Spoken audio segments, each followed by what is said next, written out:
All right, so here we are. It is Wednesday, January 12th. This is Senate Government Operations. And we are meeting today. One of the things that we're working on today is the Legislative Advisory Committee on the State House. And I think that David, you certainly know all of us, and we certainly know you. But Steve Perkins, I don't think you maybe know all of us, so I'll ask us to introduce ourselves and then we'll go. I'm Jeanette White from Windham County. I'm Anthony Polina, Washington County. I know all you folks. Brian Collmore from Rutland County. And Allison Clarkson, Windsor County District. And I had the pleasure of serving with Steve as our chair of our subcommittee and with David. So it's great. I enjoyed this opportunity actually to get to know Steve a lot better. Keisha Ram, Hinsdale, Chittenden County. And just the way we operate in this committee, and it may be different than in other committees, we do not use chat because in our opinion, chat is a bit like having a sidebar conversation. And if that were happening in the regular committee room in the State House, we would ask people to leave to have their conversation. So the only time we use chat is if somebody references a website or a document or something, Gail will post it on the chat, but that's the only time we use it. I hope that doesn't interfere with your ability to communicate with us. But so Becky, are you walking us through this bill? Oh, you've been really busy this summer, haven't you, drafting? So if you would walk us through this bill and then we'll go. Thank you. Becky Wasserman, Legislative Counsel. This is S-173, and it's an act relating to the State House Oversight Committee. So the main thing I want to say before I start walking through is that this is amending statutory language for the Legislative Advisory Committee on the State House, but it's changing its name to the State House Oversight Committee. So that's why it's being referred to as that, but it is what we now know as, what we currently know of as the Legislative Advisory Committee on the State House. Thank you. Starting with section 1, that's the big change to the chapter name on page 1, line 17 is the name change to the State House Oversight Committee. Moving on to page 2, this is in the enabling legislation for this committee. The membership of the committee is changing from 13 members to 11 members, and this is removing a House and a Senate member. As a reminder, I think it was in last year's Capitol bill, 2 members were added to the committee, so this is removing those 2 members. They had a short-lived tenure, didn't they? Yes. Then in terms of the, so with the new membership, it's 11 members. And then in subsection C, starting on line 15, the quorum number changes for the committee with the change in the membership. Moving on to page 3, 2 VSA section 653 is the functions of the committee. And so there are 2 main changes here. First, it adds a function of the committee to approve the collections policy and the interpretive plan that's described in 29 VSA section 154A. That section of law refers to the state curators authorizing language. And then the next big change to the committee on page 4 is adding subsection C, which allows the committee to create subcommittees to carry out the duties of the committee. And the committee appoints members of those subcommittees, which each shall have 7 members. Each subcommittee has at least 3 members from the State House Oversight Committee and at least 3 individuals who have relevant expertise who are not on the State House Oversight Committee. So the 2 committees that are created here are the Collections and Exhibition Subcommittee, and the State House Renovations and Expansion Subcommittee. The Collections Exhibition Subcommittee focuses on oversight of the State House collections policy, approving acquisitions for the State House art collection of $5,000 or more in value, and any plans for major exhibitions at the State House. And then the Renovation and Expansion Committee focuses on proposals to renovate or expand the State House. Subsection D adds an MOU between the chair of the committee, the state curator, and then the president of the Friends of the Vermont State House with respect to coordinating policies, oversight, and care of the State House artwork collection.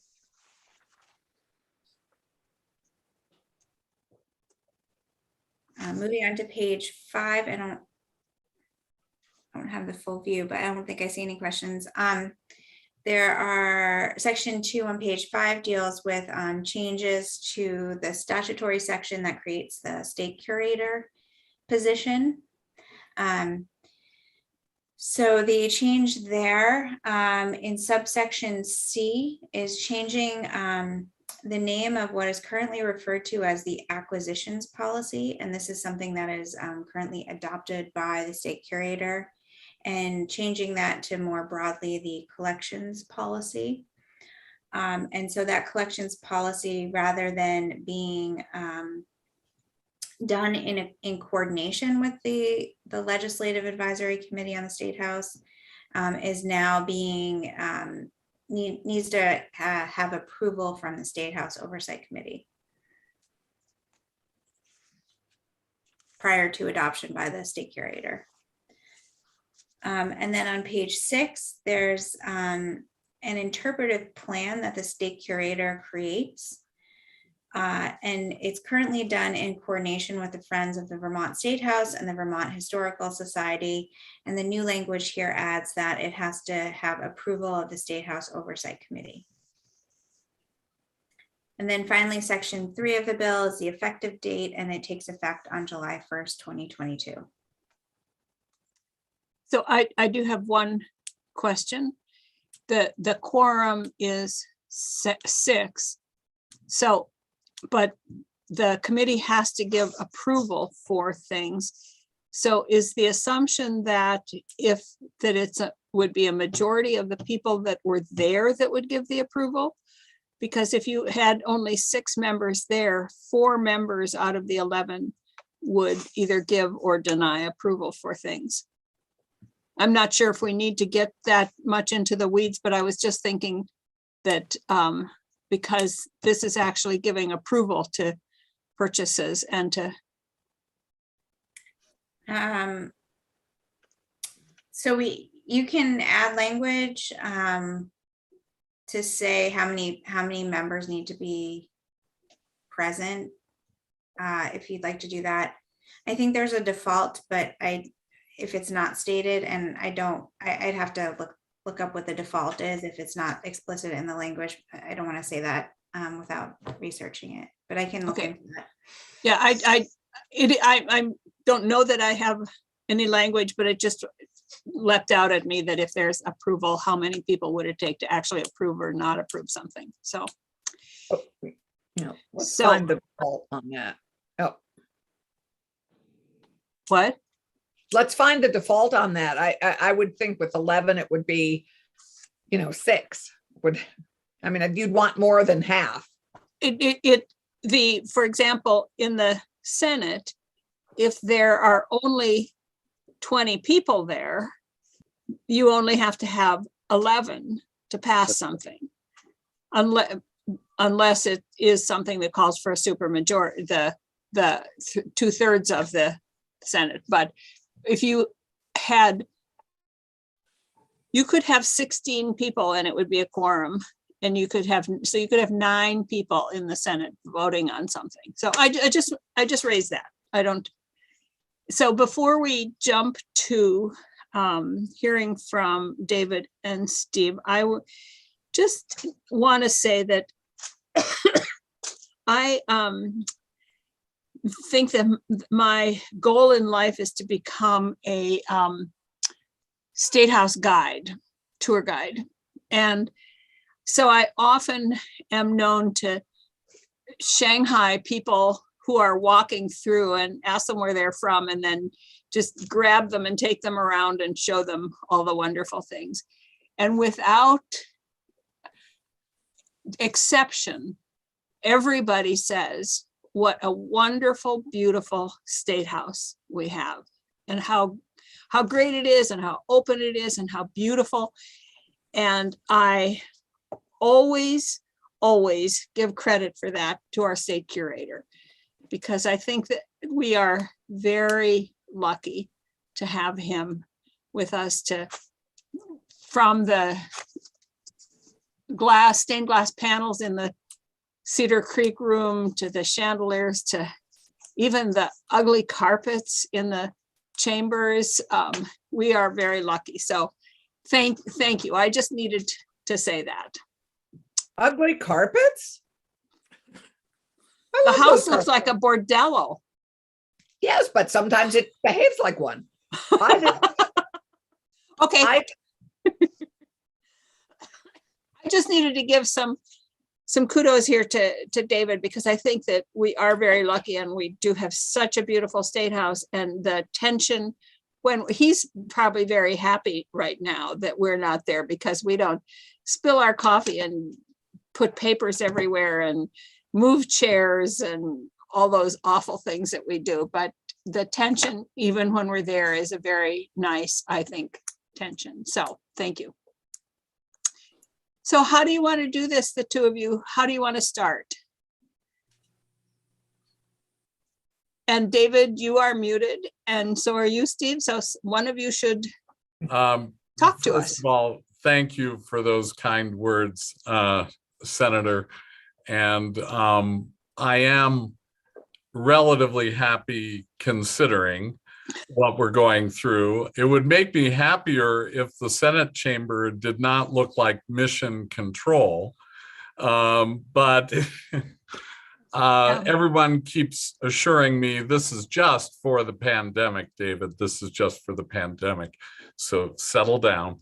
And I've settled down to such a state that we have a chance to produce some much needed change for the way the State House operates as a museum, which when I started, not everyone in the building, if you can imagine, embraced that role of the building to serve as a museum, not just as the home of lawmakers and the lawmaking process and state government in general.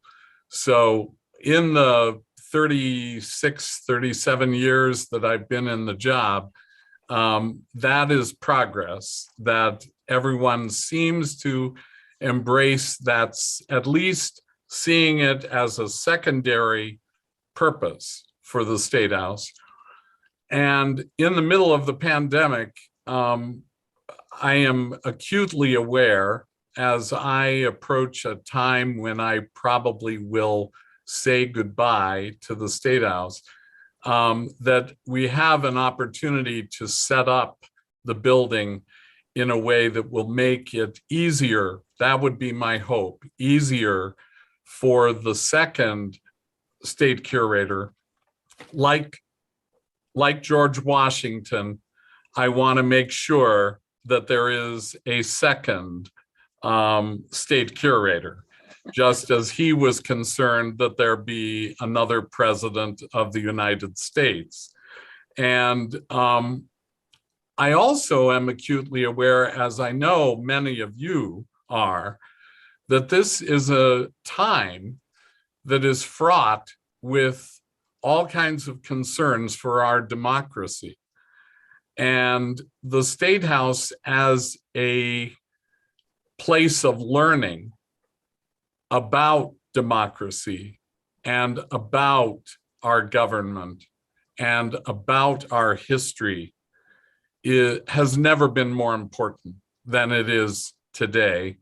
And I feel incredibly privileged to be serving not just 36, 37 years ago, when the mission at that time was simply to try to restore the building and bring back its 19th century identity visually. But today, where we're talking about much more substantive issues, much more substantive programming that will hopefully assist Vermont school children and adults to understand what goes on in the State House. The living, breathing senators and representatives who are elected by the people to serve them in that building, and tying all of those Vermonters to that process of enabling you to do the people's business. And I am just incredible. I can get incredibly emotional about this time and how important this work is. And that's why I'm very, very grateful that Senator Hardy and Senator Clarkson and Steve Perkins, John Dunville, the co-chair of the Friends of the State House, all met as a subcommittee to help us develop a collections policy, for one thing, that is well beyond the collections policy that we have used over the last several decades, which I might add started with help from the Vermont Historical Society, just as it is today. At that time, it was Phil Elwert, who was the curator of the Vermont Historical Society, and his draft collections policy back in the 1980s was the beginning of our understanding what the State House needed to develop back then. But today, it's an institution, if we can be so bold, that needs fostering and needs to come to grips with the need for it to be a bona fide museum, that my successor will lead us into that new era and hopefully have an easier time of it. And while I have qualms about the current bill and have been already alerted by some that it's maybe a little too ambitious, it is at least a place where we can begin to talk about these issues while I'm still in my position, so that we can be in that good place a year or so from now when we're going to need it more than we do now. So we're very actively engaged in the process of creating the interpretive plan that this bill talks about. That is very much underway. With the capital bill of 2020, Ruth's previous bill was folded into the capital bill with language that enabled us to hire Gretchen Soren as a consultant. Gretchen is the director of the Cooperstown Graduate School, one of the nation's preeminent museum studies programs over in Cooperstown, New York. And she is actively engaged in helping us with that process. Our hope was that we would have our first public hearing in the State House, physically in the State House, in person, with many of you and the public, in getting their feedback about what an interpretive plan for the State House ought to look like before we begin to draft it. And we're probably going to go ahead with Zoom as our vehicle now and hope to still engage the public in helping us with that process. But by the end of this year, meaning June, we will hopefully have a draft that will come to the Legislative Advisory Committee for the State House for approval, the governor's office for approval. In other words, as usual, we straddle both the legislative and executive branches in the State House physically and in my world. I'm used to working as a part of the executive branch, but to be quite frank, a lot of my work is with you and the other people that enliven the State House. And that's part of the process that we need to define in terms of how the state curator in the executive branch works in a building that is, from a jurisdictional point of view, under the control of the Sergeant at Arms, a legislative officer. And I've had more than a few problems with that in the past. And I think ironing that out and other ways that the two branches can act together in collaboration is really what we need to talk about. And this bill is at least getting that conversation rolling at long last. So I'm very grateful, particularly for Senator Clarkson, who has been a real cheerleader for many of these issues in the past as well as now. I'm very grateful, Allison, that you're a part of a team that can bring resolution to many of the things that continue to worry me about the future of the State House as I get ready to move on to other things. That's all I have to say right now. You aren't moving on to becoming a bumblebee, are you? Sorry about that. That's in the past. Oh, okay.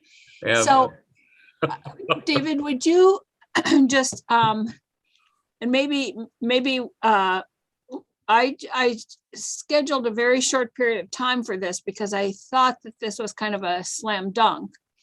But would you, if not right now, would you at some point tell us what your qualms are and why you think this is too ambitious, and the things that you're talking about, do they need to be addressed in this bill, or will they be addressed by the committee itself and make recommendations? I think the only reason this isn't a slam dunk, and I appreciate that you think that it could be, is the fact that you're talking about two different jurisdictions, the executive branch and its control over the State House, and the legislative branch's control. And that is at the heart of my work. As I said, I've successfully straddled both branches, but it hasn't been comfortable. And for example, a previous Sergeant at Arms not too long ago did not accept that the State House was a museum. I'll just go there. And those were years that were difficult for me. And yet on paper, in statute, that office has complete control of the interior of the building. So I think some change needs to be made potentially to the Sergeant at Arms section of the statute if we're going to really make progress, where the state curator will not have to be too solicitous in attempting to have a little modicum of control over the interiors, the very interiors, I might add, that with the cooperation and collegial relationships that I had with most sergeants at arms, especially Janet, made the restoration easy. So BGS was my agency, was the agency that restored the State House. And we couldn't do that if the Sergeant at Arms did not fully cooperate. And I've had a couple Sergeants at Arms that were not terribly eager to be a part of the museum world. But that needs to be revisited. I do think that both the current Sergeant at Arms and the Department of Buildings and General Services have concerns about this bill from taking authority from them by making the Legislative Advisory Committee the authority and taking a bit of authority away from each of those entities. So you may want to invite them to talk directly about their concerns, and that might help to address that conflict, that potential conflict. I'm, as usual, not as concerned about such things, boundaries. I have not been known to observe boundaries. I pretend that I have the authority, and many of you have gone down that tunnel with me. And I appreciate your openness to believing that I have more authority than I actually enjoy. But the successor to me will, I'm guessing, be much more respectful, having not grown up in the State House in the way that I did. And I think for ongoing success, we're going to have to define those boundaries a little more closely. I see this bill as doing that, but it needs to have the support of both the executive and legislative branches. And that's not a small thing, I recognize. So we're going to have to go there, though, if we want this to go somewhere, I rather expect. Okay, so I guess we won't be voting on this today. So Steve, would you like to add a few words here? And we will, I think, as soon as you're done, I will tell you, I think I have tried to put it on the schedule for next week. Yeah. Okay. As usual, David took up all my time, but I'm used to that. I'm used to that at this point, and just roll with it. So, I'm coming in from this outside perspective. I do sit by dint of my position on the Legislative Advisory Committee, and was asked to chair a subcommittee that looked at some of the issues that were assigned to the Legislative Advisory Committee by statute last year. As we dug into those included acquisition plans, acquisition policies, even as granular as choosing individuals to be represented in the State House via art. It's very quick to understand that there wasn't coherent. Well, there was coherent, but there wasn't modern policy language that drives those decisions, and they really need to be driven by a comprehensive collections policy. We keep referring to that term. It's a policy that governs most museums. So if we want to run our State House, as a museum, then an up-to-date ethical collections policy is needed. So as a subcommittee, we started working on that policy. We went quite far on that policy, and it looks really good. But the crux came to what David said is, what's the governance? What is the oversight of that policy? So if you look at any collections policy of any museum in the United States, there is a governance aspect to that. There is usually an elected or appointed board that oversees the collection and exhibit activities of an institution. And so our statute has asked the entity that is the State House to think about how people are represented in the State House, how exhibits happen, all of these big questions, but there's not an oversight piece to that. So I think this legislation is trying to get to that issue of what is the oversight. And so just to use the Vermont Historical Society as an example of a museum that has a collections policy, you have professional staff, and the professional staff really kind of drives that train. But then when it comes to big decisions like bringing collections in, or sometimes moving collections out, actually selling them or getting rid of them, or approving large policies like interpretive plans or acquisition policies or long-term spending plans. That goes before the Board of Trustees, and the Board of Trustees ultimately is the governing body that oversees that. And in some institutions, ours, for example, the Board of Trustees appoints a committee via their bylaws of experts to do that approval. We call it a collections committee. So we had talked about all of this in our subcommittee, at this point, I believe we had even just put in legislative advisory committee, but it was pointed out by council that because it's an advisory committee, it could not provide oversight. So I think that's the thrust of where this bill is going. I can't speak to the tension between branches of government, but hope that I can provide you some insight into the policy and oversight needed for the State House to run as a museum for the people of Vermont. So right now, what I'm going to do is, and I apologize for this, I did not know that this was going to be complicated. And so what I'm going to do is, I think we had Betsy Ann Rask and some other people coming to talk to us about code of ethics at 2:00. And I see that is a little past 2. But what I'm going to do is suggest that if people have questions right now that for either David or Steve, and then if not, and I just looked at schedule, and I think that we'll try and put this on Tuesday, the 25th. Right. Okay. I think, Madam Chair, not complicated so much as multifaceted. Well, yes, but when I read it, I said,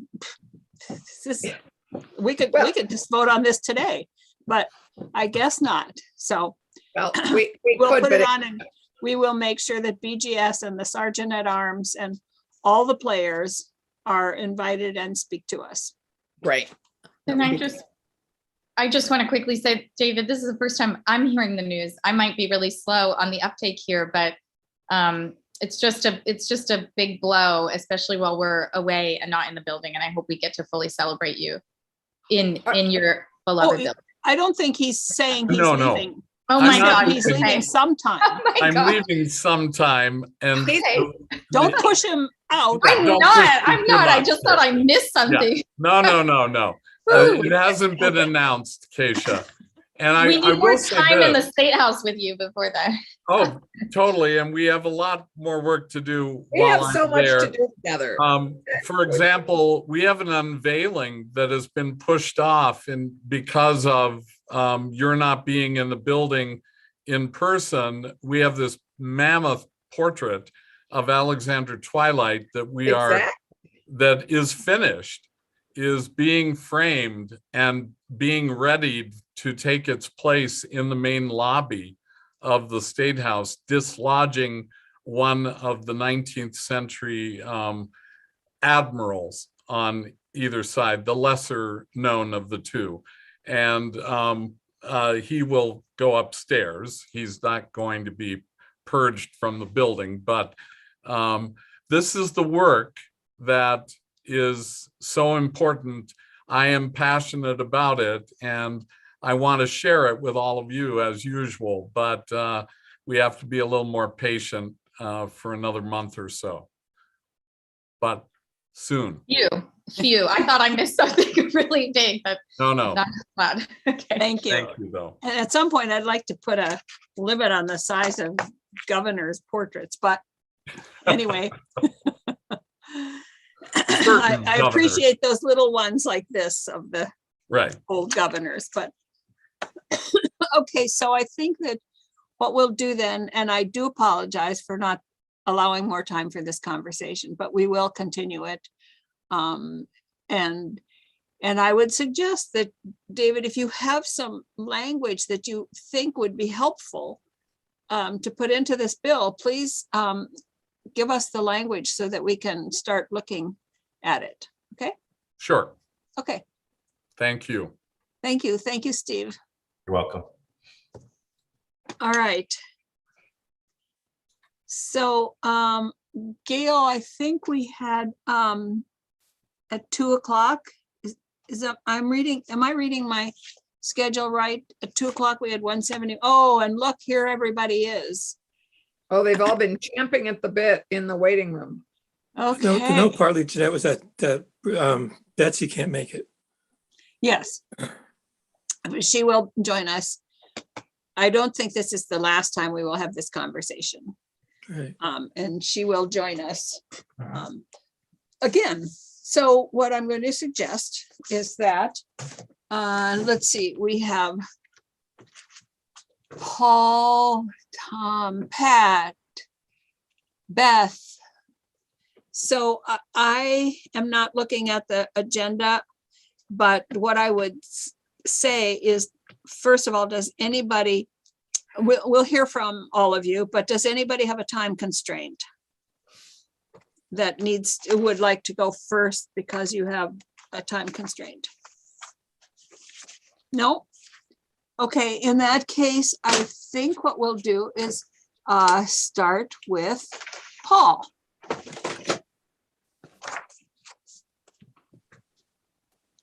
Well, good afternoon, Madam Chair and members of the committee.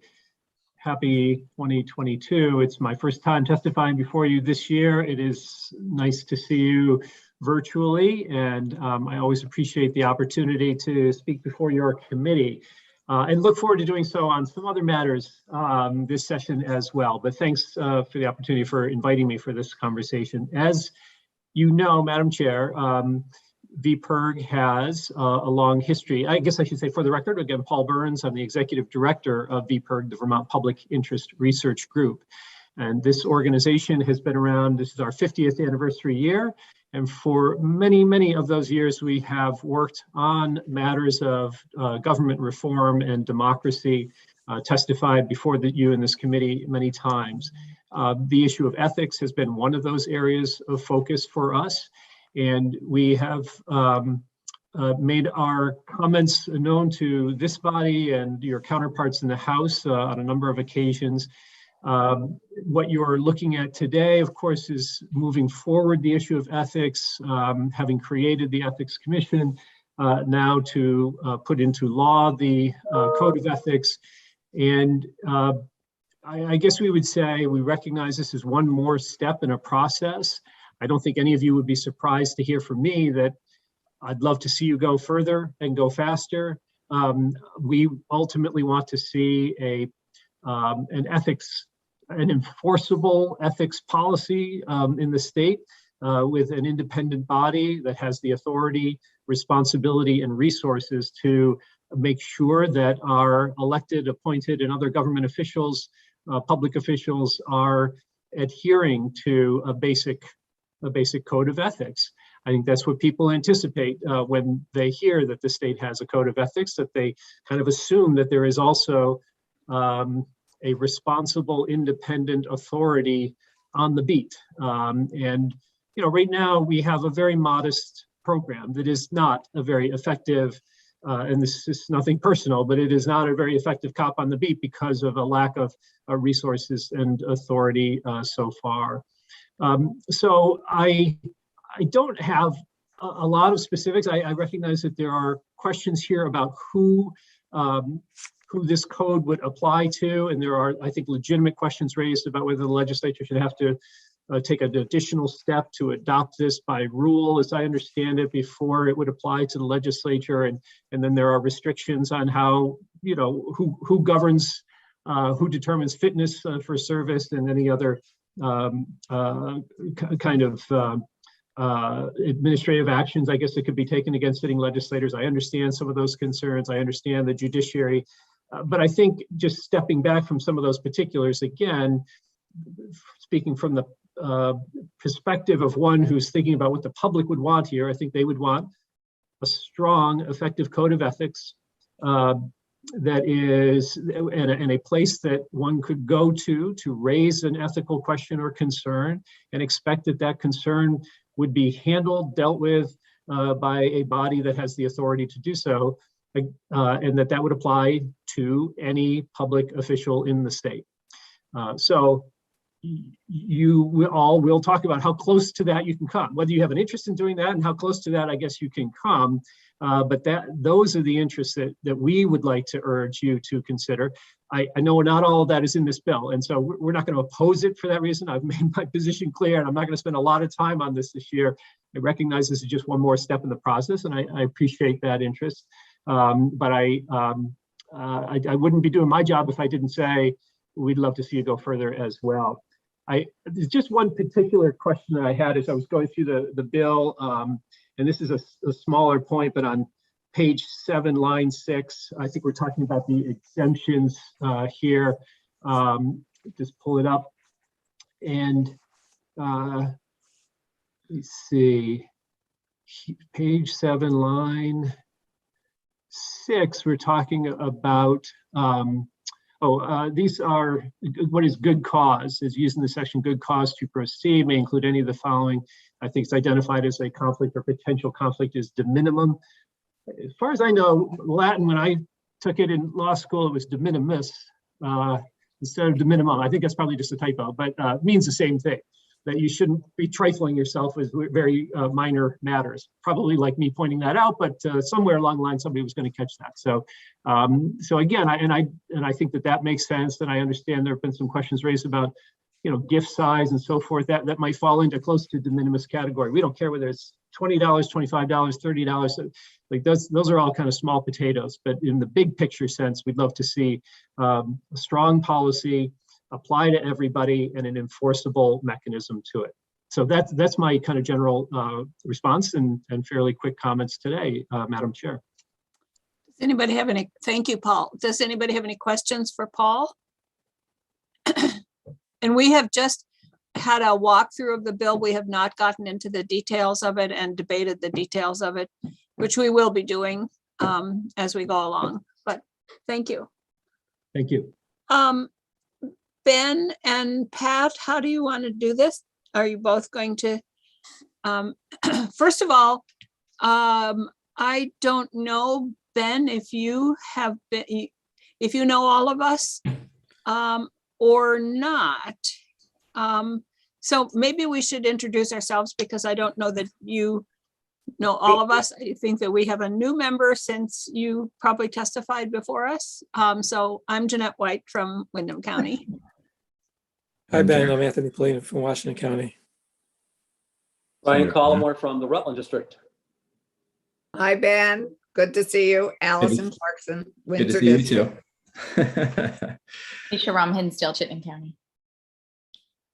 Okay, great, thanks. I apologize for that, Paul, for not doing it, but I think you know all of us here in one state or another. So, okay, so Ben and Pat. Yep. I think I'm gonna give some comments and then Pat is gonna close it out, I believe is our approach here. So for the record, my name is Ben Kinsley. I am a board member at Campaign for Vermont.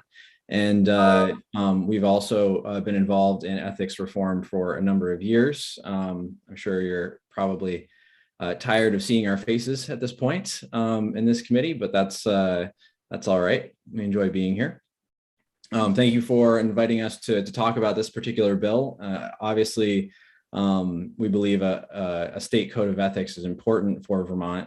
And we've come a long way over the past several years. We've established an ethics commission. We've hired an executive director, as well as provided a basic level of staffing for the commission. We've created House and Senate ethics panels to address potential issues that arise in the legislature. And then we've also empowered the Ethics Commission to work with stakeholders around the state to create a uniform code of ethics for state government, which is what the bill in front of us is proposing to do.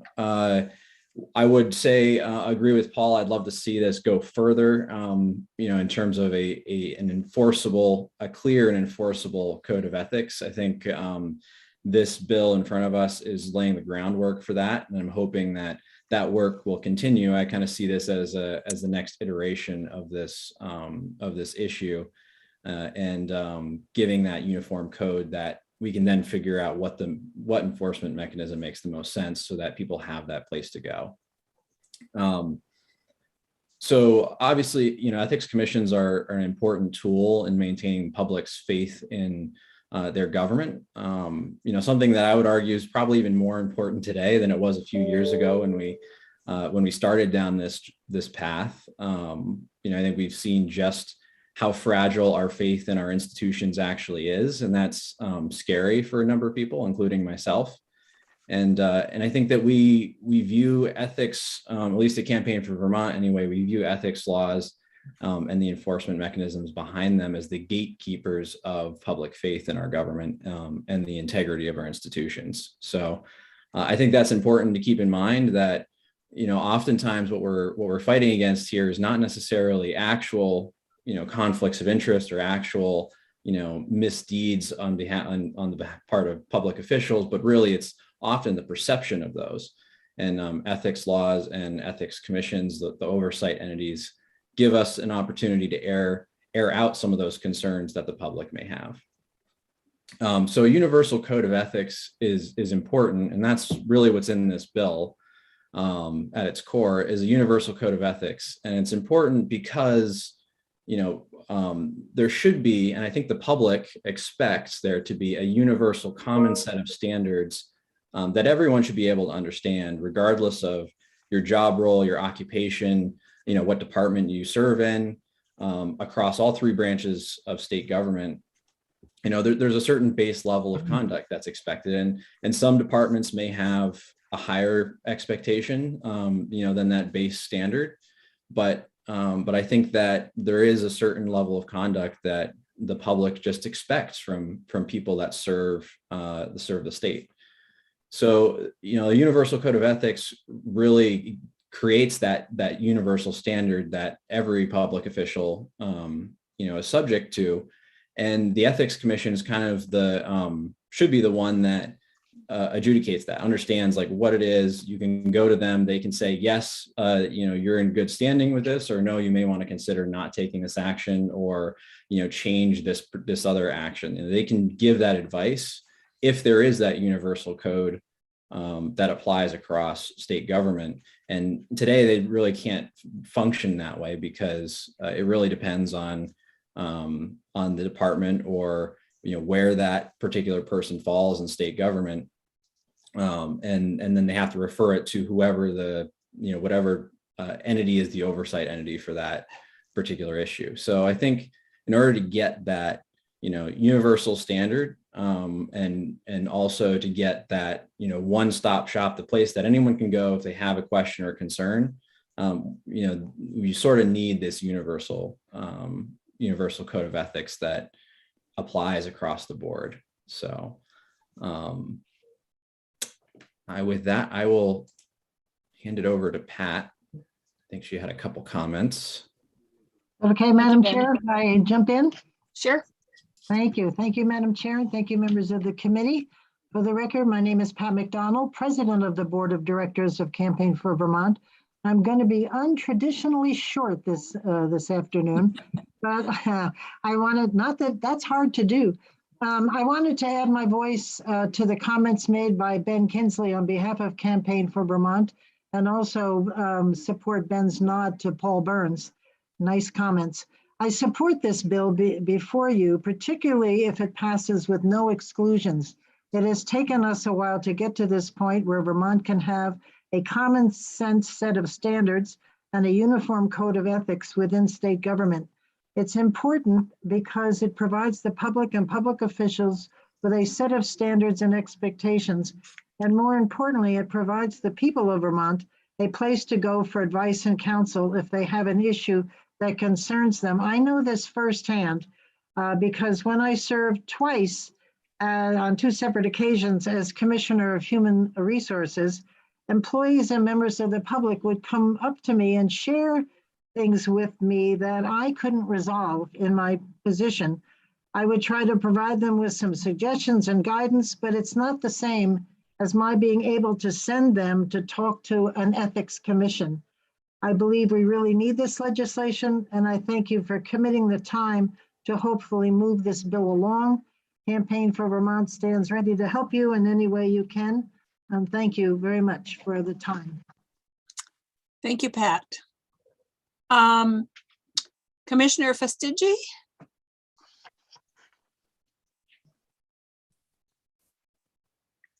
Good afternoon. I'm Beth Fastigi. I'm the Commissioner of Human Resources for the state of Vermont. And with me actually is our General Counsel, Tom Waldman, who, Tom. if there's any technical questions that I can't answer, he probably can.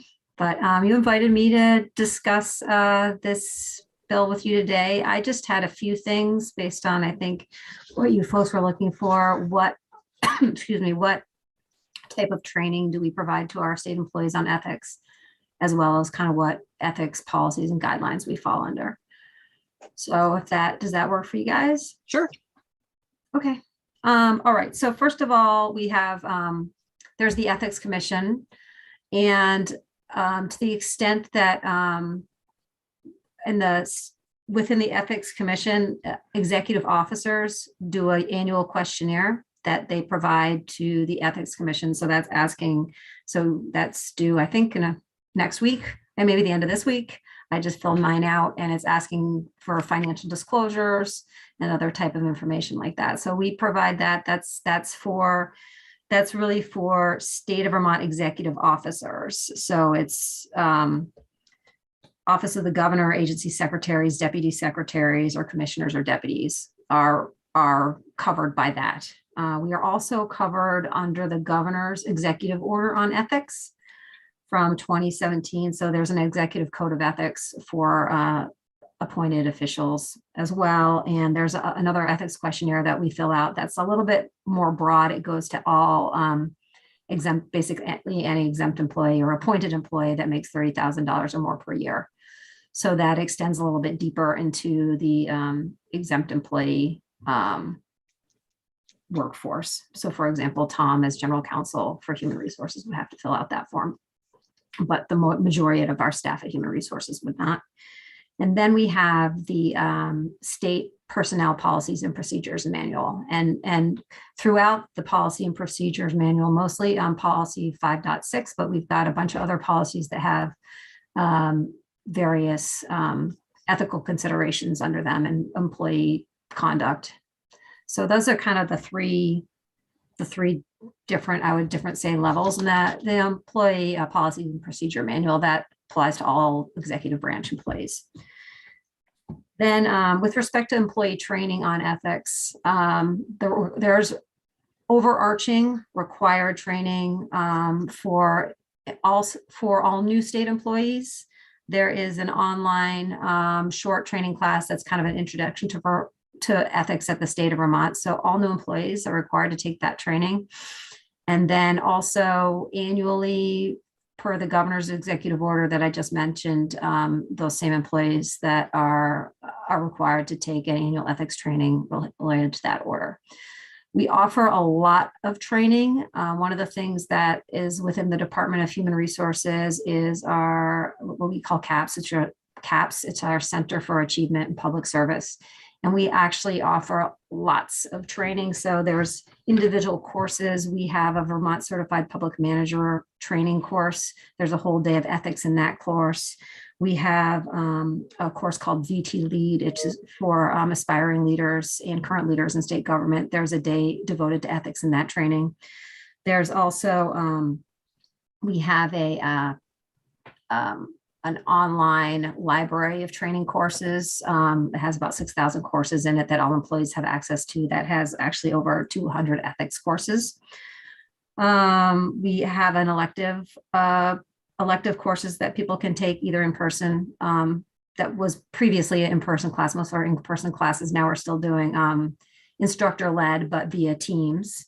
So that's available as well. And that can be assigned to various managers and supervisors. And I think that's it. Oh, no, as part of new employee onboarding, not only do they have to take the online ethics training classes, it also directs them to particular statewide policies that they're supposed to read and check a box saying, yes, they've read those. And so it's the whole, basically, it's not the whole employee policies and procedures manual, but there's certain sections that we target new employees to be able to read and understand those. That's it. Tom, did you want to add anything to that? And then we'll have some questions if we have any. No, I don't really have anything to add. I'm really just here if the committee members have any specific questions. Well, I have a specific question and Senator Collmore first. Well, I would certainly yield to you, Madam Chair, if you like. No, please. Thank you. I'm just curious, Beth, you mentioned a lot about the training. How often do employees have to fill out a disclosure form? Employees, the typical employees do not have to fill out a disclosure form. It's only typically people in my position, appointed officials, would have to fill out disclosure forms. Okay. So, depending on if it's the Ethics Commission requirement or the governor's executive order requirement, depends on the number of employees that will have to fill that out. But it's in the grand scheme of all state employees, it's a small slice of that. Thank you. So you've seen the bill, I assume 171. Is there anything in there that jumps out at you as presenting a problem with either your personnel policies or the code of ethics from the executive order or anything else? I mean, is there anything in here that would be would cause conflict or concern?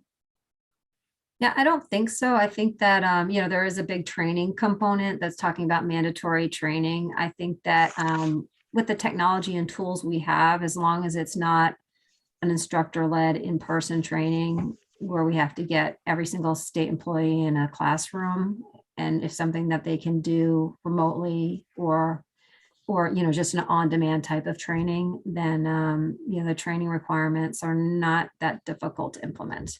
We have a learning management system that all employees have access to, and that has that's a record of all of the training that they've taken in state government, and we track all the training there, and we can assign courses in there. So I guess, oh yes, Senator Clarkson. So Beth, I'd just like to tag on to what you just said, because you mentioned it earlier that there are over 200 courses on ethics that state employees can take. I'm just curious, you track it. What percent of those are accessed? How many are actually taken? Well, I don't have the particular ethics ones. How many of those are taken? I can look. Yeah, it would be interesting to know how if they're accessed and at what rate. Well, I can say that certainly the training course that we developed that all new employees have to take, I can definitely get you the number of employees that are taking that.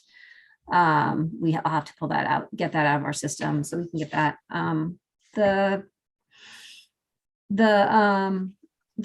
Who's taking optional courses, we can take a look at that.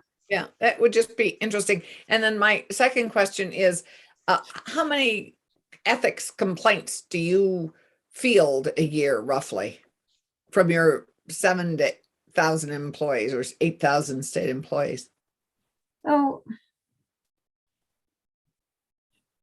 I think that's kind of hard to say.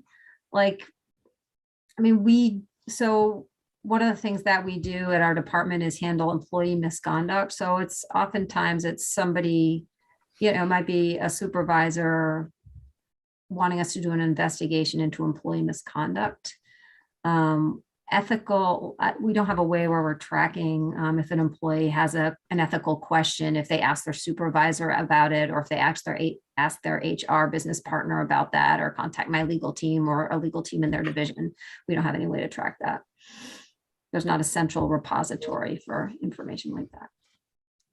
We get a handful from the Ethics Commission every year. Actually, Tom is the person that gets those. We get a handful, I would say. So I think I did not ask my question very well. What I was looking at was there are 12 conducts outlined in here that are considered the code of ethics, and each of those 12 has a definition with it. And I'm just wondering if any of those give you any pause or would be either conflict with anything you do, or would be,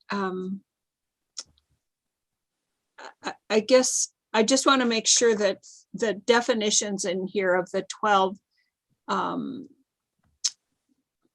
it isn't 12 steps, the 12 actions identified do not conflict in any way with your policies.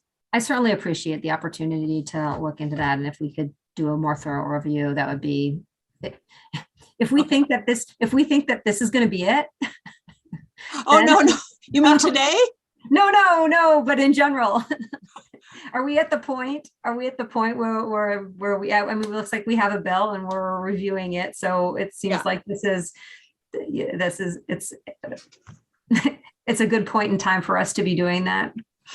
Yeah, because I really would like to just make sure that all the definitions in here fit. And that's probably partially a question for Tom, but, and certainly you don't have to answer that today, but if you can, just make sure that everything in here comports with what you are doing.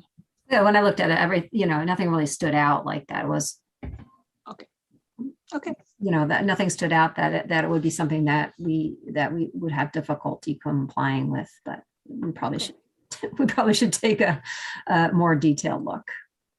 Senator Polina. Hi, Beth. I'm going to give you a sort of a hypothetical. Okay. If I'm a worker and I have a complaint against my higher up, my boss, and I come to you, I guess I would start with you and say, I think my boss, I'm making this up, totally. I think my boss has a conflict of interest because he or she did this or that. Where does that go? In other words, I mean, you're not going to have, the idea is to have an independent third party perhaps look at it. I'm just wondering if there's a process for making that happen under your regime. So I would say it depends, right? It depends. Like an employee could address that kind of through their chain of command. It could go directly to their commissioner or deputy commissioner. They could go to their HR business partner. So there's places that they could go. There's not one place that we're directed to go. Mostly what we do is direct employees if they feel like there's some type of harassment or misconduct, to make sure that they're contacting either their supervisor or their HR business partner. So that would be kind of the same process. But their supervisor might be the person they have a complaint against. Right. So of course, in that situation, if they have that complaint, then their human resources business partner would be the person who, and in the executive branch, they actually all are outside of that department because they all are consolidated in the Department of Human Resources. So that employee we would just recommend they reach out to their business partner. And if the business partner needed some help or advice, one of the things people they would go to would be someone perhaps on Tom's team to ask about that and where to go with that. Because it's going to be, it's somewhat unique. I don't think that there's some huge issue that we have that we're trying to correct, but clear direction on employees and where to go is always helpful. It's just to finish up, you call these people your business partner. Just wonder, what does that mean? What is that? So it's like what it's the people that anyone considers as HR. So if you have a question about anything employment related, that's who you go to.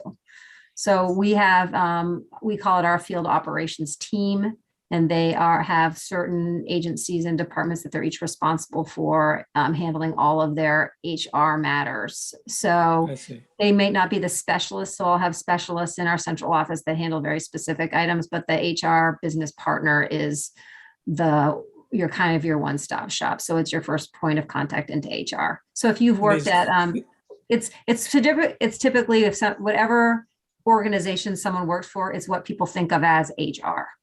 Right. Yeah. So these are people who work under you, not under you, but work in your office? Yeah.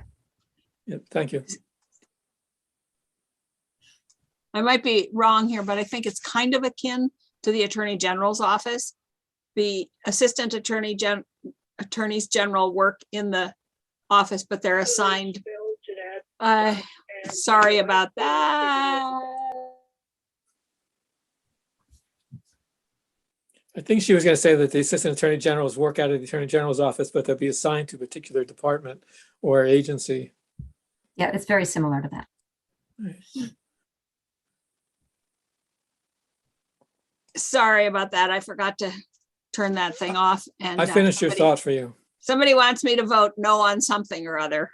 I'm not sure what, but okay. So any other questions for Beth or Tom or Ben or Pat at this point?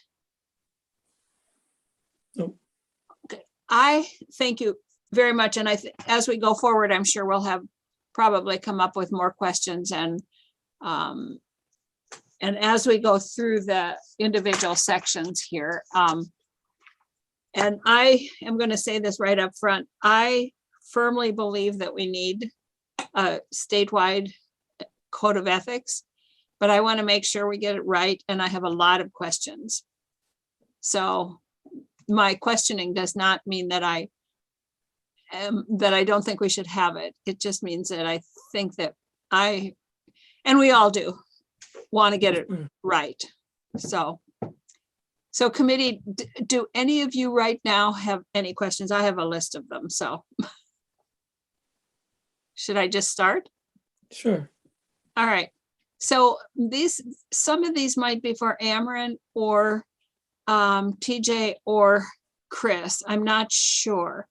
So whoever has the answer, if you would. So when I'm reading this, in many cases, it refers to public servant, but I don't see anywhere a definition of public servant. I see executive officer, and I see other definitions, but I don't see any definition of public servant. And I just want to know, we have, as Pat well knows, we have about 3,200 volunteer board members in this state. And some of them have a lot of responsibility and some of them are just advisory. Does this also cover them? And should that be included in a definition? I can probably start. For the record, Ameren Abergele Legislative Council. So I'm going to move down to page, one moment, page 5, subsection A, applicability. So you'll see at the end of that subdivision 1, it says this code refers to them all as public servants. So it's anyone to whom this code of ethics applies would be a public servant. It is not in the defined terms, but that is the term that was recommended in the proposed code of ethics we received from the State Ethics Commission. So this is modeled after that proposed language. We can certainly move that into a definition if you would prefer, but that is the reason. No. That's fine, but I do see on line 5 that it does apply to all persons appointed to serve on state boards and commissions. So it does apply to all those 3,200 people. Unless they are for some other reason excluded in subsection B, then yes.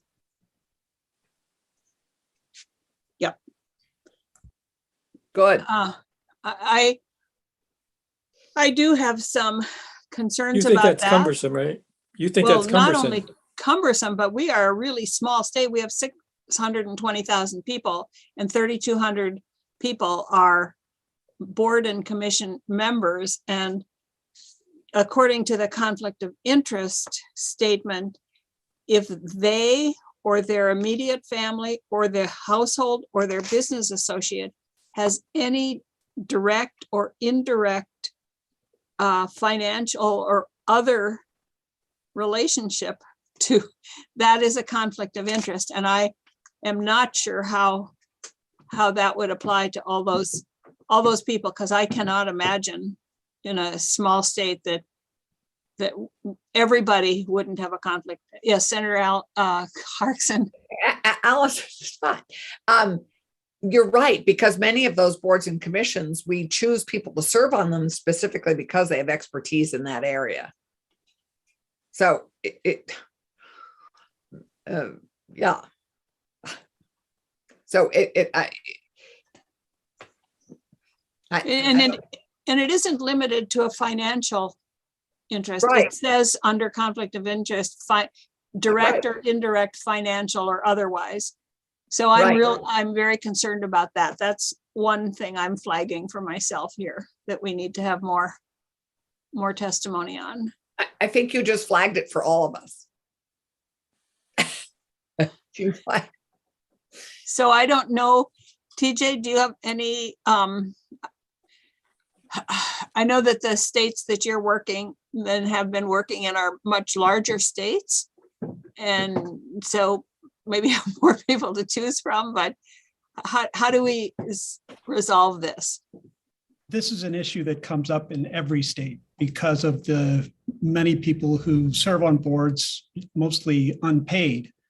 And the typical ways that it's dealt with is either in the definition. Some states decide that volunteer board members are exempt from the code. Advisory board members are exempt from the code. And some will have specific provisions that dictate different elements of how it applies. There has been a recent trend in Connecticut and a couple of other states to exempt people through other statutes. And this is exempt people who what? From other statutes. Say with when you establish the cannabis board. In the cannabis board statute, you might have put in, these people are exempt from these provisions of the code. And what that does is it becomes particular to each agency. But those are three ways that it's dealt with.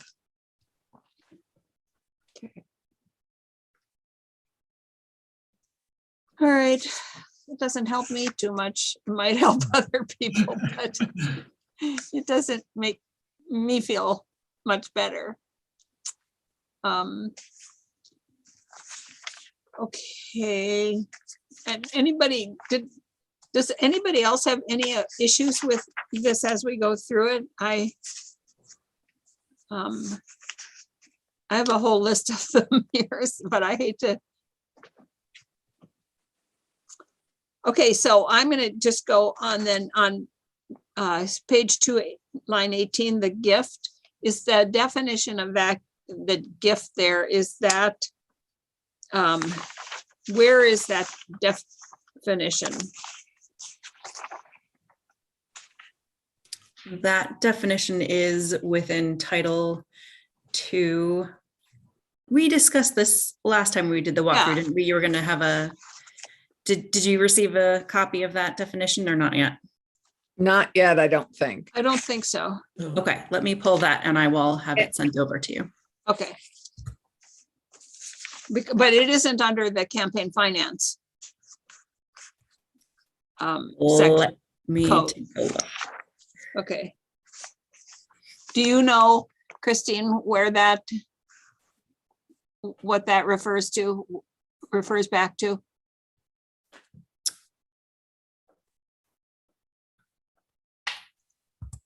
Let me look.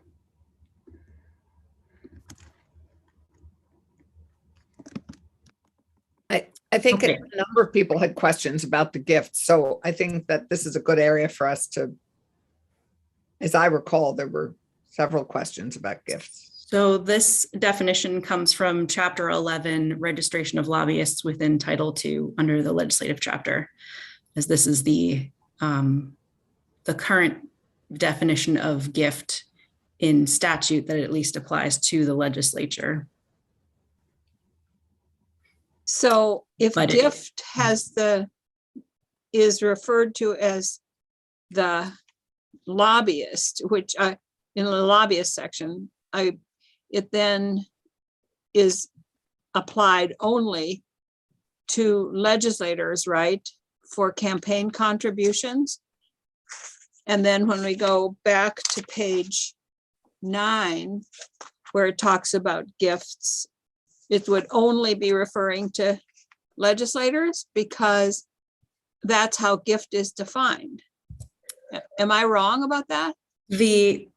I will send you the language of the gift. It would just use the definition that's currently in statute for purposes of this code of ethics. It wouldn't determine who that gift definition applies to. I may not be saying that very clearly. I'm not sure, yeah, that I understand that, because if it's in the lobbyist, it's a gift from a lobbyist. It's not a gift from anybody else. You will see that Okay. Let me send you the definition of a gift, because it does not say a gift is from a lobbyist. It just says gift means, and then it lists items. So let me send this to Gail. I will also put it into the chat feature so you can access it now. Are you emailing it to us? I am emailing it to Gail for distribution. Okay, great. That's great. Thank you. May I tag Yeah. on to Madam Chair? Ameren, why did you choose not to include the gift definition in our definitions? Because this bill begins with a whole set of definitions. Even if it's redundant, it might be useful to have it here. Let me email this to Gail before I forget. Okay. And then if you could ask me that question one more time. And I think TJ had a response to that. I know the historical reasons behind it, that the original draft that was submitted to the legislature had a definition of gift. And there was some concern at that time that it was different than the gift provision that legislators were accustomed to. And so the definition was changed to accommodate the legislative definition to make it apply to everybody. I will flag, however, that the first provision of 261 makes a campaign contribution considered a gift. So that may be problematic in adapting that definition to the Code of Ethics. Yes, that would be problematic. Yes. We'd all be violating the Code of Ethics every time we opened the mail during campaign season.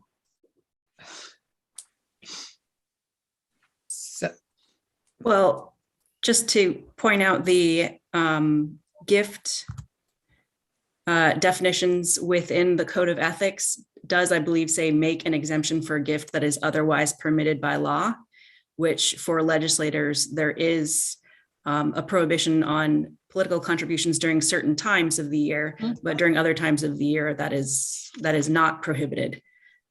So there, it is accounted for in that respect. Yeah, I do see that on page 11. Oh, I'm on 9, so let's see. But I still am concerned about this, the definition here, and I'm hoping to see it. Gail, do you have that?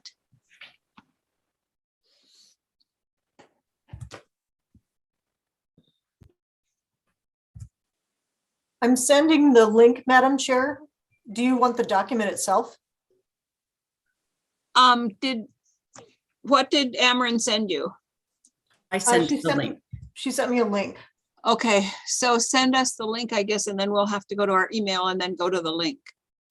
I will also say that this definition of the gift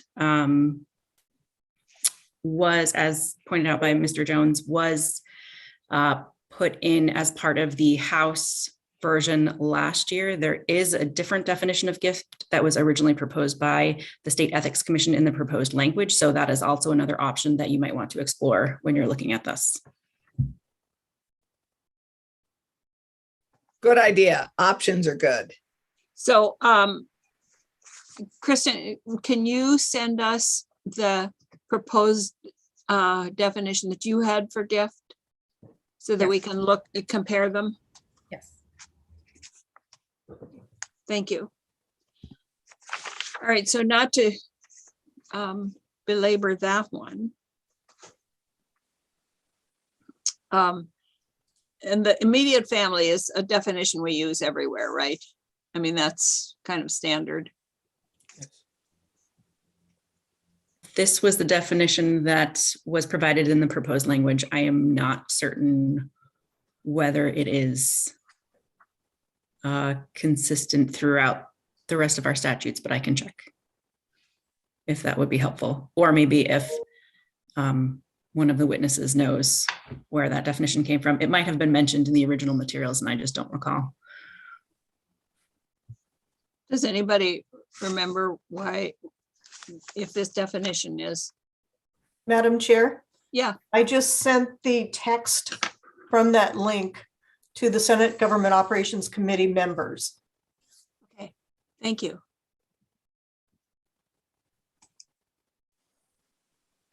I apologize. And I forgot last time to say, my name's TJ Jones. I'm a professor of public policy at the University of Connecticut. The definition is inclusive of the definition that's already in 2 VSA 261, the same one that has the definition of gift. But it adds on to it other individuals who are contemplated under the federal Code of Federal Regulations. And those additional people are in-laws, and in-laws includes their parents, siblings, and all of the other people. So are you talking about the definition of immediate family? Yes. So it includes if my brother-in-law, it would include his parent and sibling, child. May I read the language? Yeah, I mean, I think you have it in front of you. I do. 261 goes up to parent, sibling, or child or spouse or civil union partner. Yeah. And then after that, the language here includes child or foster child, and then on to the in-laws. So that is, my immediate family is considered my brother-in-law, his parents and his siblings are also part of my immediate family, Yes, even though I have never even met them. yes. Under the current definition. Okay. This is at the bottom of page 3, right? This is Yes. right. So my brother-in-law's grandchild. This is a pretty broad definition of immediate family, I think, but. And does anybody else have any concerns about that? Does seem pretty broad. TJ? Sorry. To make up for the breadth of the definition, you'll note in the substantive provisions where it refers to immediate family, whatever the financial interest has to be known to the public servant. So if your brother-in-law has a conflict of interest that you're not aware of, it doesn't apply to you.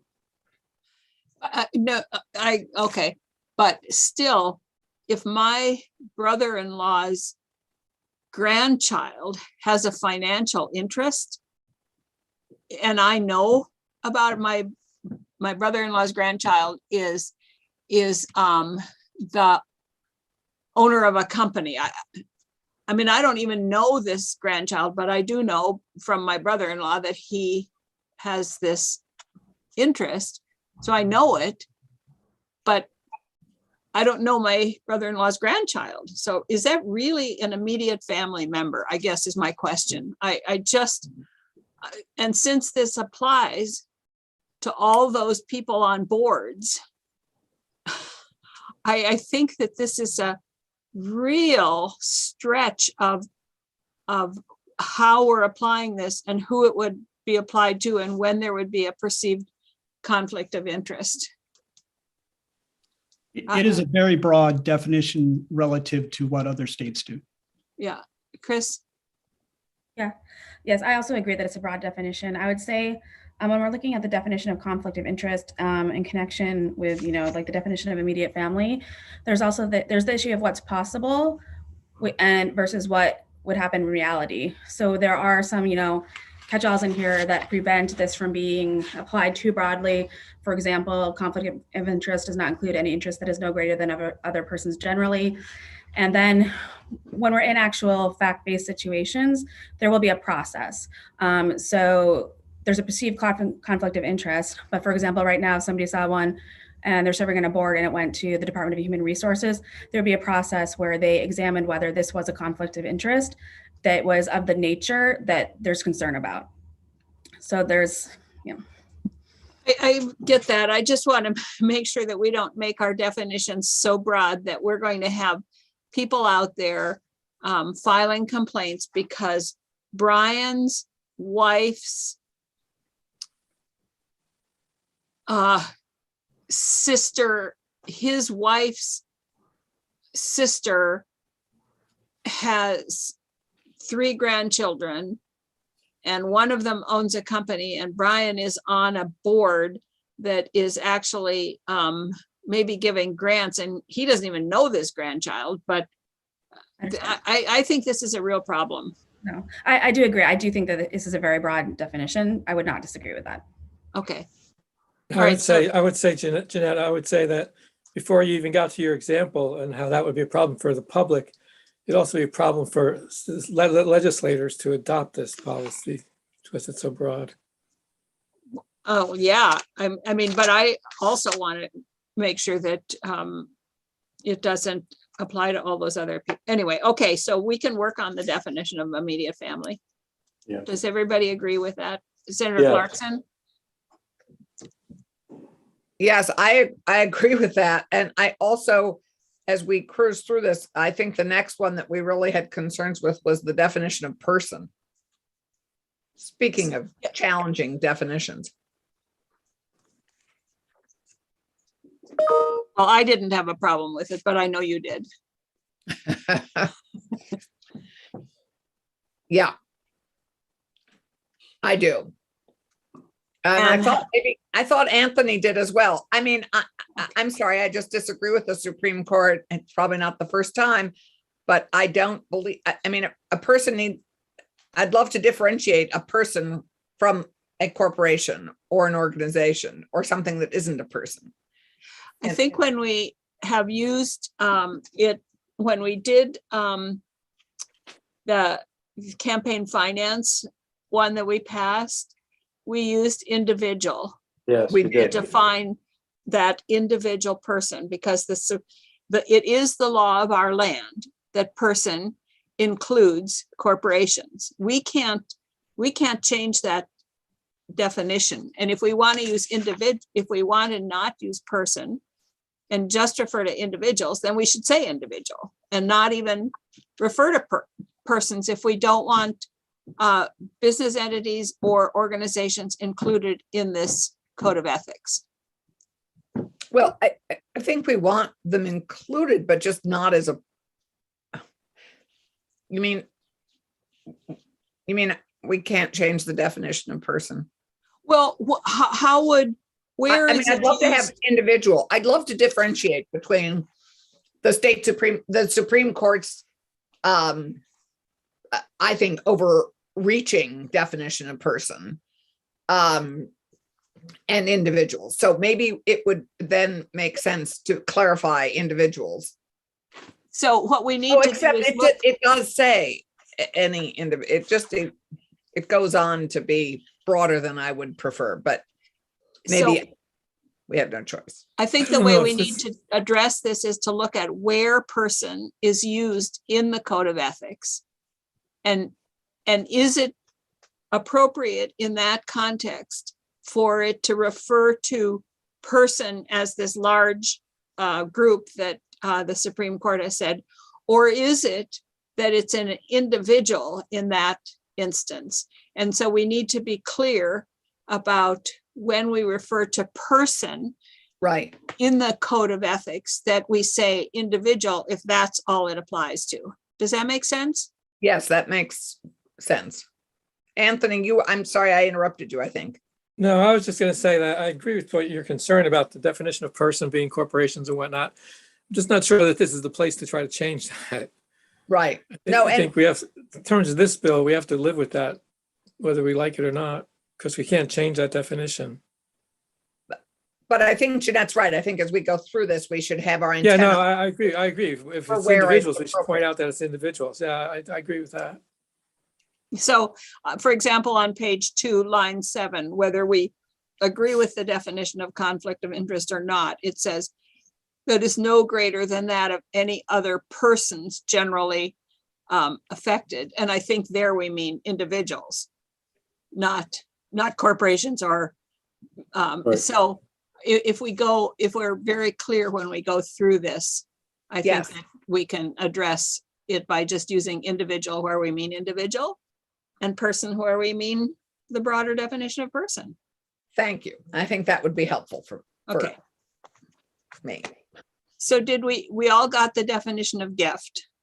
Mhm. Okay, so we're down, right. I still don't understand why on earth a political contribution is included in the definition of gift. But there's an exemption, I thought Amarin said. So, sorry, are we back on page 9? Or are we going through the definitions at the beginning? oh, I was going back to the definition of gift and how we want to deal with that, but we can go on if you want to. No, it's okay. It's just that means we jumped to page 9, I think. No, we haven't.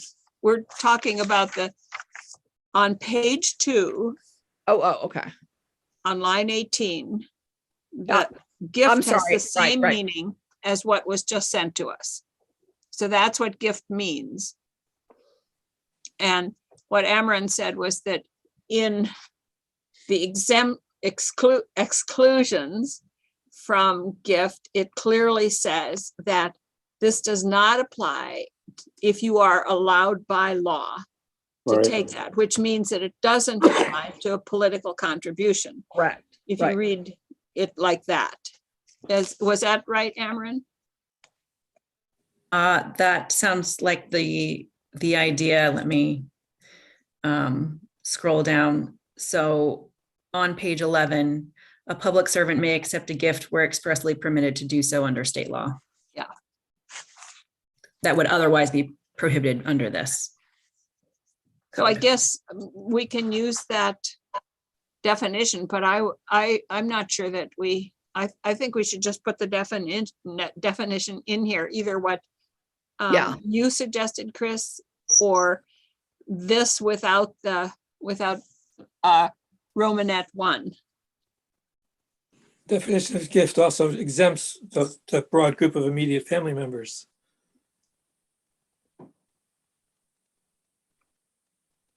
What? It exempts that broad group of immediate family members, is exempt from the gift prohibition. Where? In the definition of gift that Gail sent us. No, it says that anything given between immediate family members is not considered a gift. You can give a gift to your son for Christmas, even though you may be making decisions that might affect him. Am I reading that right? I mean, I think you're reading that right. Otherwise, every education finance bill would have an impact on your children. Yeah, yeah, that is exempt. It would.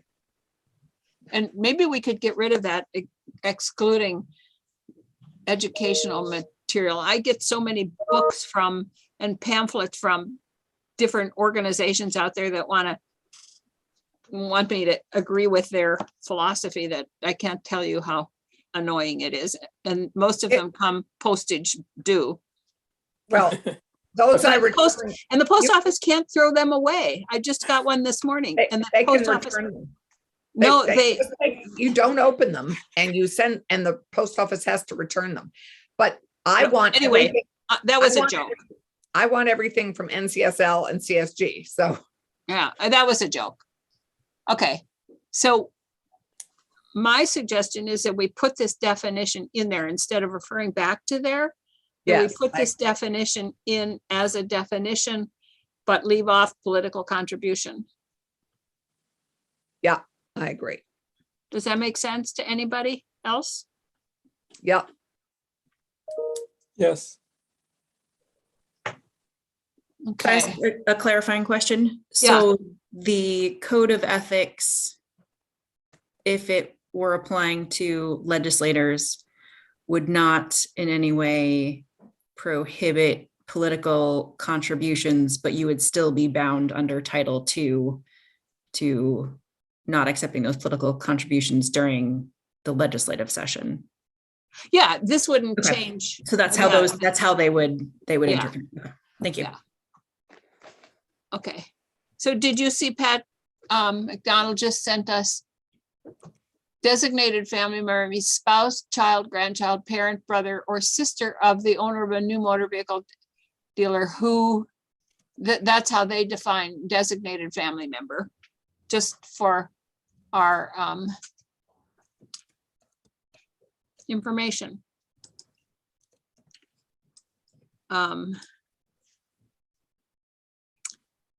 All right. Thank you, Pat.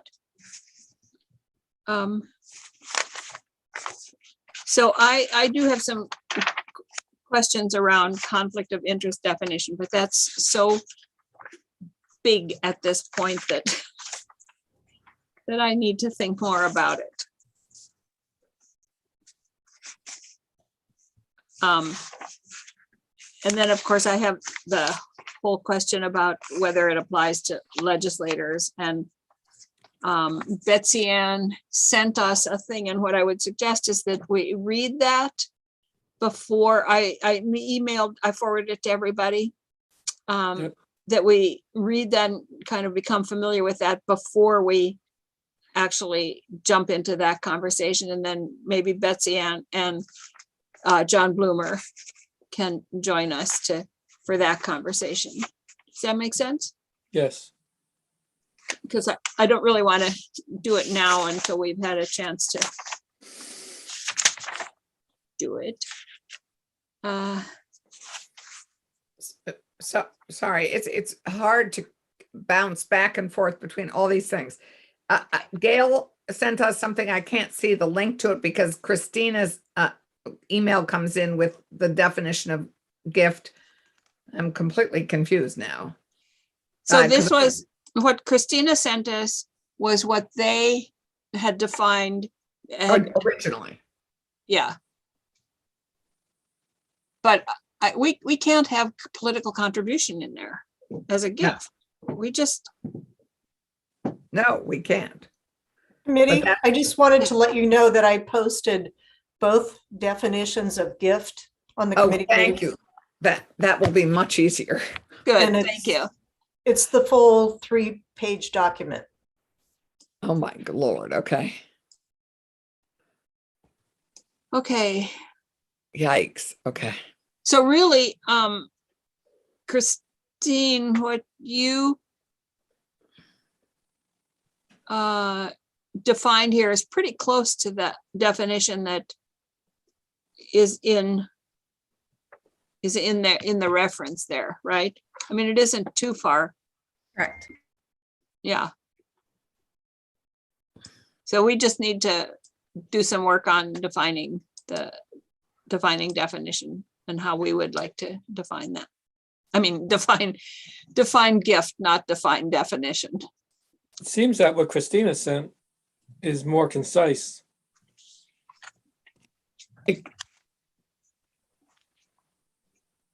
Well, I think it's pretty much mirrors what is in here with the reference Yeah, no, to. I agree. It just seems more readable. Let's get those side by side, and we Yeah. can do that at the next one.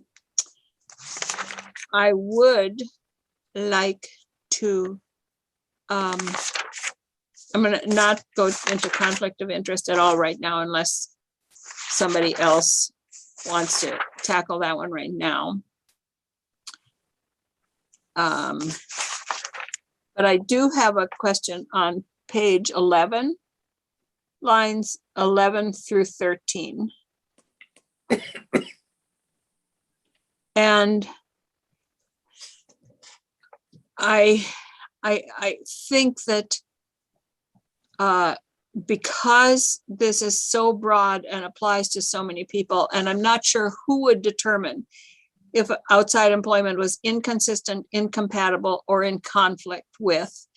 So we're a citizen legislature. So if we just look at us, we're a citizen legislature.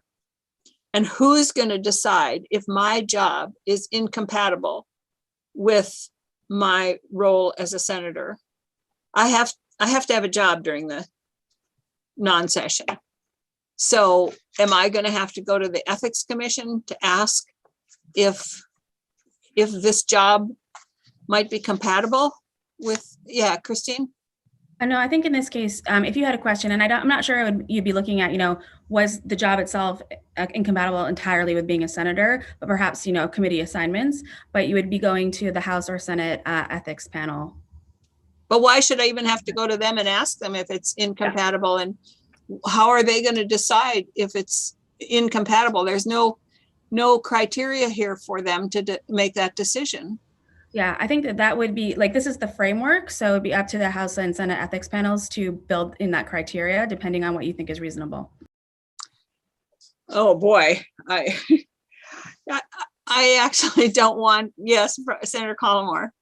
Yeah, the more we talk, the more it seems to be that we're going to have a distinction between legislators and kind of everybody else, because a lot of what we're talking about only involves members of the General Assembly. And to your point, Madam Chair, you're right, that I think there are many people that are in the General Assembly that are employed by nonprofits in the other months of the year, and yet in some cases are asked to vote on bills that have somewhat of a direct impact on their other employment, their outside employment. So, and it's individualized. So to Christina's point, I don't know that the Senate ethics panel can come up with one rule that's going to be okay for everybody. I think you almost have to take it on an individual basis, but those are some of my thoughts. So I think you're right, but I think this is even more complicated because it doesn't just affect It says public servant. legislators. It says public servant, and that means those 3,200 people who are on those boards. So if somebody is on the State Police Advisory Committee and their job is working at, I don't know, that wasn't a very good example, but if you're on the Community Development Board, which I'm very familiar with, and your job is as a select board in a town, or are the Chamber of Commerce director in your town, is that a potential conflict? I mean, is that inconsistent or incompatible or in conflict? And yes, TJ. This provision, which is relatively standard, I think goes to something else. The intent of this is to say for people, if you take an outside position that requires you to not do your state job. For example, if you're a building inspector for the state dedicated to a small town And then on the weekends, you become a property manager for most of the commercial properties in that town. So you do everything you're supposed to do. You tell your supervisor and you recuse yourself. But now the state has to hire somebody else to do that job. And so this is more of a loyalty type provision. I understand the concerns with the language, but that's not consistent with the intent. I get that, but the language has to reflect the intent, because if it doesn't, it's going to be very confusing. And I can tell you that I'm not right now on, I work for a public housing authority. Does that mean that I couldn't serve on the state community board or on the VHFA board or housing finance board? Because that could be considered in conflict with or incompatible with. That one would be in conflict with. Incompatible would be if I worked for the housing authority, and then in my weekend job, I worked for the Anti-Affordable Housing Coalition. But yes, Senator Clarkson. So this is perhaps peculiar to legislators that are citizen legislatures, where there is an expectation that people will have outside jobs and not be 100% professionally a legislator. So TJ, are there examples that we could look at maybe of this employment with other legislatures that have the expectation of us being a citizen legislature? Where the expectation is everybody's employed outside and we come together for less than half of the year? I'm struggling to come up with an instant example because it doesn't come up that much, but both Connecticut's a part-time legislature, as are most of the legislatures in New England. And I can tell you that in Connecticut, this is interpreted as if you take an outside job that requires you to recuse from most of your state work, that's unacceptable. You have to not take that job or else not work for the state. Again, it's a loyalty provision, and it may be satisfied by clarifying that within the language, saying if you take a job which has a conflict that requires you to recuse for a substantial portion of your state position, that's what's being focused on here and what should not be allowed. Yes, because I think that we have to remember again that this does not just apply to legislators. This applies to all those 3,200 people out there. And I'm ready to fight the battle about the legislators and whether we're covered or not. But so I want to make sure that we keep in mind those 3,200 other people. I've never seen this provision applied to a legislator, particularly a part-time legislator for an outside position. So, but it does apply to those other 3,200 people that we're talking about. Potentially, yes. Yeah. That I have a real concern about a lot of this applying to those people. But we also were given some ideas as to how to diminish that concern by excluding volunteer boards and things of that sort, which we can think about as we go along.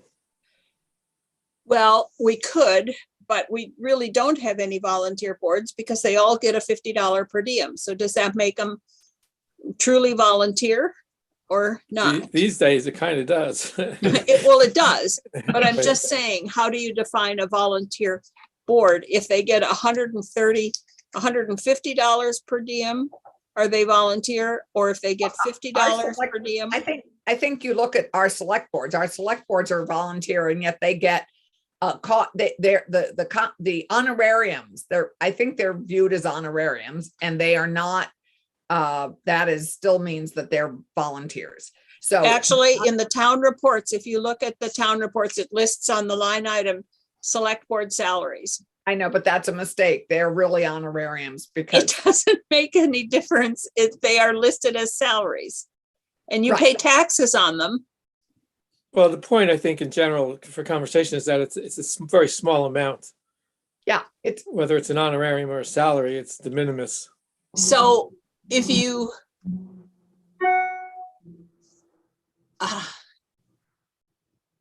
it's not those boards that I'm concerned about. We're only talking about state people here. right. No, you're worried about the boards and commissions, the 3,200.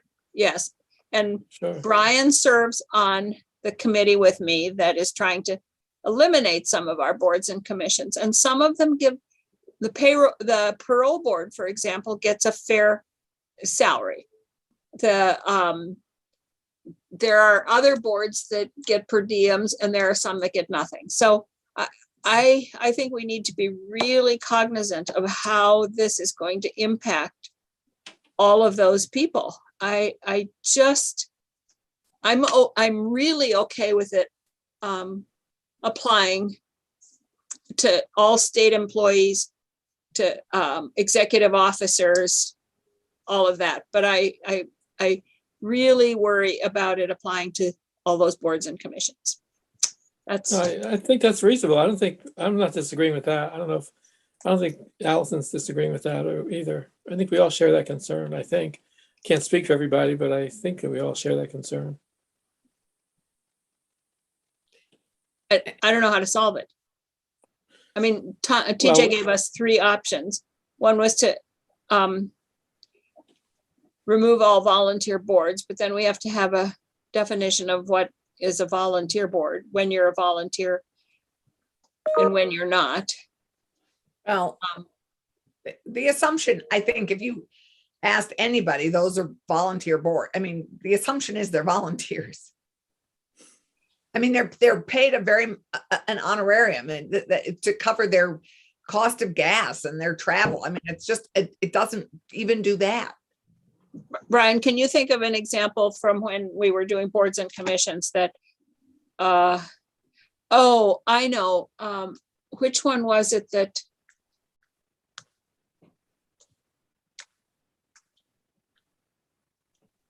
I can't think of.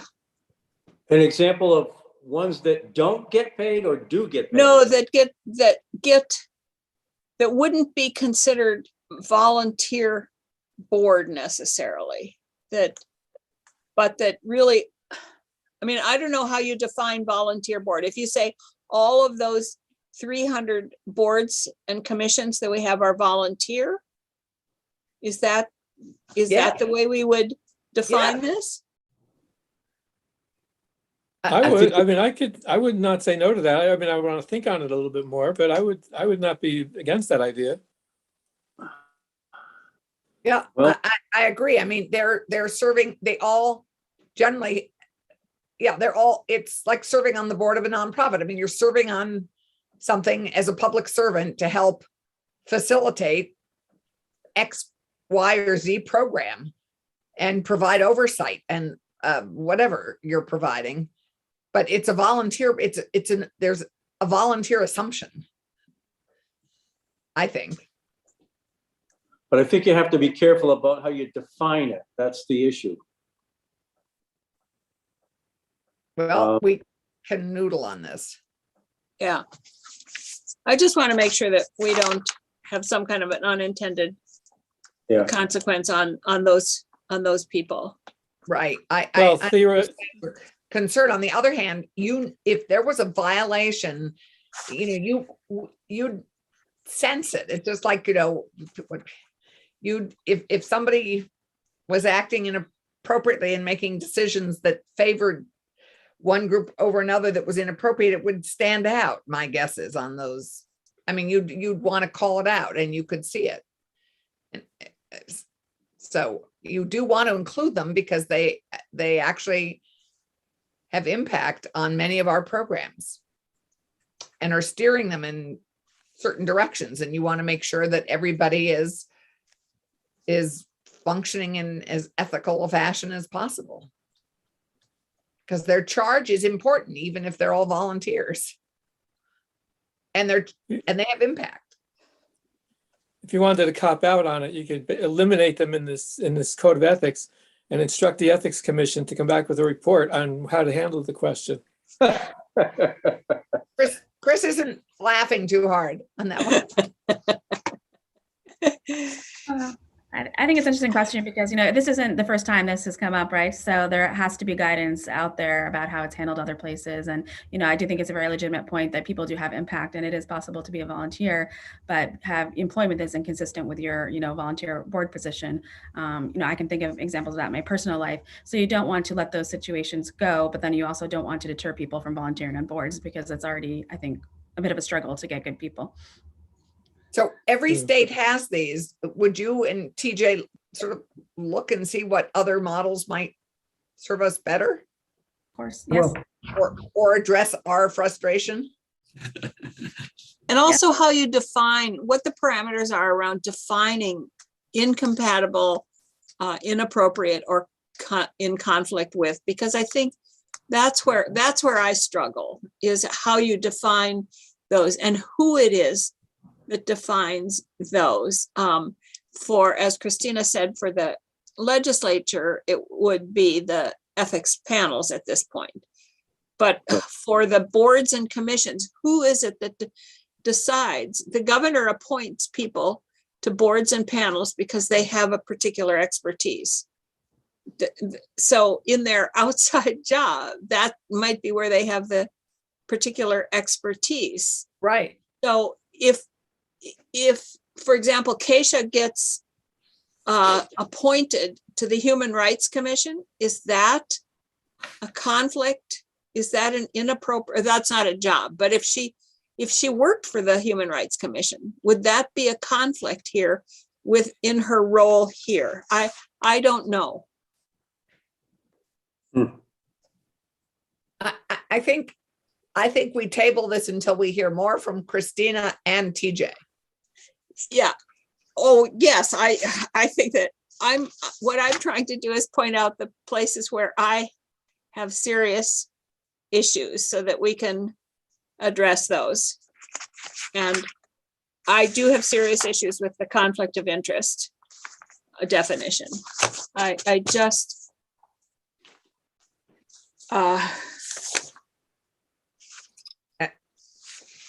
and maybe on this note, Madam Chair, may I suggest we have a 5-minute break?